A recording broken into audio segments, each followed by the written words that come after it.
সবাইকে good morning. আরেকটা নতুন ব্লগে সবাইকে স্বাগত জানাই।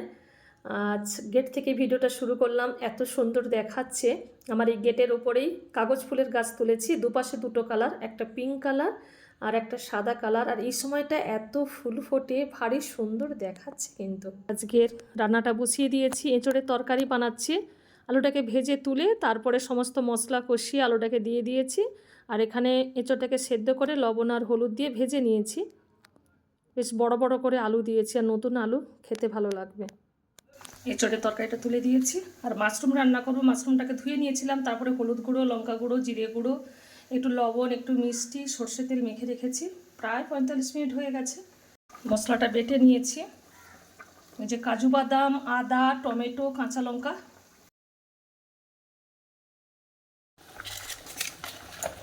উপর থেকে ফোড়ন, তেজপাতাটা দিয়ে দিলাম।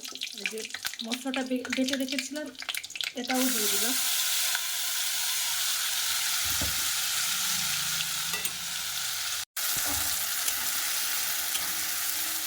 মশলাটা কষাতে থাকবো। মশলাটা কষানো হয়ে গেছে। ওপর থেকে এই যে ম্যারিনেট করে রেখেছিলাম মাশরুমটা ওপর থেকে দিয়ে দেবো।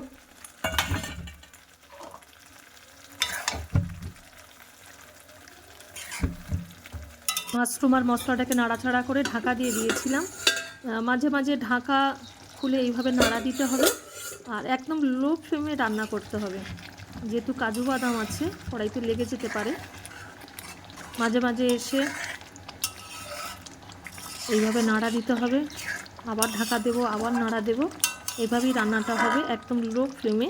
জল দেব না, জাস্ট মাশরুম থেকে যে জলটা বেরিয়েছে। আর ঢাকা দিয়ে রান্না করলে এমনি মাশরুমটা সেদ্ধ হয়ে যাবে।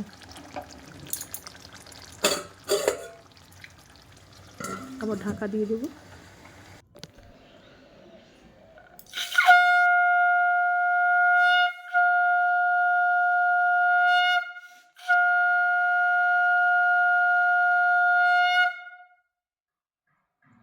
নাটক দেখতে যাব বলে রেডি হয়েছি। বিয়ে বাড়ির জন্য তো যাওয়া হয়নি, আজকে শেষ দিন, গিয়ে দেখাবো। নাট্যরূপ শ্যামল চন্দ্র, নির্দেশনায় প্রীতি সিনহা, প্রযোজনা কার্তিক যুবনাট্য সংঘ। নাটক তুরস্কের উপকথা।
আরে চাচা, তুমি কখন? এই মাত্র। ও আর দেরি করতে নিয়ে কি নিছো দাও চড়াইবি বেলা কতগুলো খেয়াল আছে না গো দিদান, সারাদিন ধরে ধরে ঘুরলাম, কোনো কামই জুটল না, টাকা পয়সাও হাসি। তোর কিছু রোজগার হয়েছে? না গো চাচা, কিছুই না, দিনভর শুধু এক লোটা পানি প্যাকেট।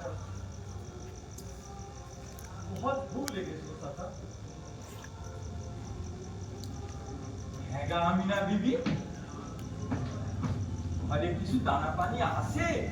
হাই বাবা, কি করে থাকবে? রাতেরও কত শাড়ি মুছে খেয়ে দিয়ে দিছি। রান্নার লোক দিল সেল, এই মাত্র এনেছি। বুঝেছি বুঝেছি, মোল্লা নাসির উদ্দিনের নসিবে আজ দানা পানি। পেটে গামছা বাঁধিয়ে সুখী হবে। ইয়াল্লাহ দোহাই, ইয়াল্লাহ দোহাই। হায় আল্লাহ, এই দিবস মুখে নিয়ে আমি যে কি করি? বলে শুনতে পাচ্ছ? এভাবে জিন্দেগি ভোর ডাকলো মুহূর্ত দূরের কথা। একখানা শুকা রুটিও আসবাতে আল্লাহ ফেলবে রে।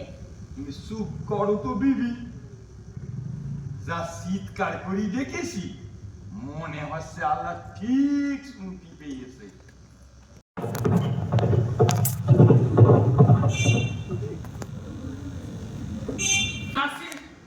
তোমার করে হাজার ছিল, আমার খুব শিখতে হয়েছে। তুমি ভাই আমার এই থলে থেকে দু চারটে মোহর দাও, ওই ঘোড়াটা ফিরিয়ে দাও। আমি কথা দিচ্ছি, একবার ছাড়া পেলে বলে আর এই তল্লাটা পা রাখবো না, সোজা বাড়ি ফিরে যাবো। সেই জন্যই তো কাজীরে ভুলায়ে তোমারে তোমারে ফিরাই। তাছাড়া নিজেরাই দুমাটা পেট মরি ছিপি পাইনে, তো ওরার খাবার জোগাবো কেমন? তবে ভাই তোমারে কিছু দণ্ড দিতে হবে। আমি রাজি, বলো কি দণ্ড? তুমি যা দণ্ড দেবে আমি সেই দিতে রাজি আছি। আজ সারাদিন আমাদের তিনজনার পেটে কিচ্ছু করে না। বিশ্বাস করো, অনেক দিন ভালো মন্দ সবাই মিলে খাই নাই। কড়াইখানায় গিয়া মোগলাই খানা খাওয়ার জন্য তোমারে কয়খান মোহর দিতে হবে। কিন্তু নিশ্চয়ই দেব। আরেকখান কথা, আবার কি কথা? তুমি ভাই আমাদের গরিবী নিয়ে বহুত মজা করিত, তামাশা করিত।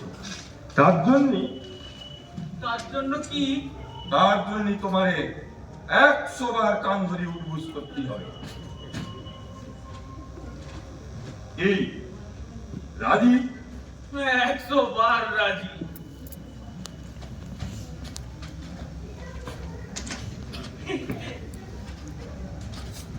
জয় আল্লাহ জয় হোক।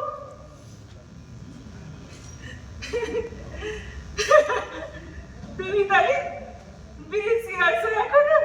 ঘাড়ের উপর একটা কি দেখতে পাচ্ছি? হ্যাঁ ও চাচা, তুমি এখনো বেঁচে আছো? আমি তো ভেবেছি তোমার এতক্ষণে কবরে পাঠাই দিচ্ছি। চুপ কর, সত্যি কথা, যত সব অনেকক্ষণই কথা, যা মুখে আসে তাই বলি। দেখ চাচির কাছে কি বলতে হবে। ও চাচা, তাহলে আজ মোগলাই খানা হচ্ছে তো? হচ্ছে তো, তবে তুই বাদ। কেন? এতক্ষণ কোথায় ছিলি?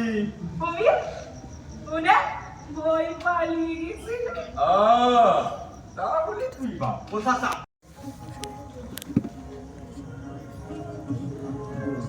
চলো চলো চলবে না সারা আল্লাহ তোমার দোয়াই পেয়েছি মোহ, চলবে না সারা আজরাই আল্লাহ তেরি নেই কো জবাব আরে বলো আবু আল্লাহ তোমার দোয়াই পেয়েছি মোহ, চলবে না সারা আজরাই আরে করো চলবে না সারা আজরাই হে আল্লাহ তেরি নেই কো সবাব খাবো দাঁড়িয়ে হে আছো কেন? আল্লাহ, আরে দাঁড়ান। এরই নেই তো জবাব। ভগবান, মিয়া? রেশমি আরে কাবাব। ও মিয়া। দেখো দেখো সৌদাগরে ফুরিয়েছে দাও, ভুক লেগেছে হরদম। ওরে নিয়ে চলো সরাইখানা, বাধা কিসে, কে করিছে মানা।